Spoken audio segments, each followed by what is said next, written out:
తాకట్లో ఉన్న మీ బంగారాన్ని విడిపించి ఆ రోజు ఆన్లైన్ రేటుకి కొంటాం. Sharma gold company.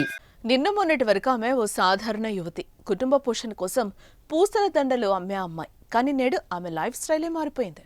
స్పెషల్ ఫ్లైట్లో జ్యువెలరీ షాప్ ఓపెనింగ్కి వెళ్లే అంత చుట్టూ బాడీ గార్డ్స్తో భద్రత, వేలాది మంది అభిమానులు ఆమెను చూసేందుకు ఎగబడ్డారంటే అర్థం చేసుకోవచ్చు ఆమె రేంజ్. ఇంతకు ఆమె మరెవరూ కాదు, కుంభమేళా మోనాలిసా.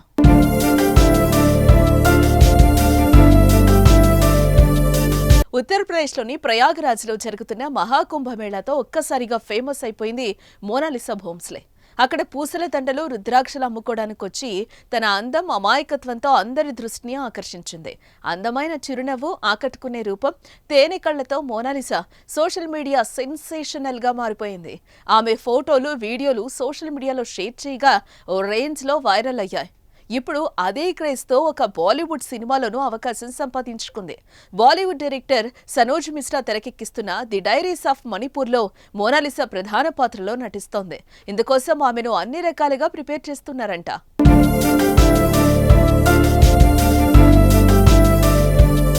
ఇక సినిమాలో అవకాశం వచ్చిన తర్వాత మోనాలిసా రేంజ్, క్రేజ్ పూర్తిగా మారిపోయింది. తాజాగా ఆమె ఓ బ్రాండ్ ఈవెంట్ కోసం కేరళ వెళ్ళింది. డైరెక్టర్ సనోజ్ మిశ్రాతో కలిసి ఓ స్పెషల్ ఫ్లైట్ లో కేరళకు వచ్చింది మోనాలిసా. ఇటీవలే నటి హనీ రోజును వేధించిన కేసులో అరెస్టైన ప్రముఖ వ్యాపారవేత్త బాబీ చెమ్మనూరు కేరళలో బంగారు ఆభరణాల దుకాణాన్ని ప్రారంభించాడు. ఈ షాప్ ఓపెనింగ్ ఈవెంట్ కు మోనాలిసా చీఫ్ గెస్ట్ గా హాజరయ్యారు. కాగా మోనాలిసాను చూసేందుకు జనం ఎగబడ్డారు. మోనాలిసా మోనాలిసా అంటూ పెద్ద పెద్దగా అరుస్తూ ఆమెపై వారికున్న అభిమానాన్ని చాటుకున్నారు. అయితే మోనాలిసాకు ఫ్యాన్స్ ఫాలోయింగ్ చూసిన అక్కడ వారు షాక్ అయ్యారు. దీంతో ఆమెకు భద్రతను ఏర్పాటు చేశారు.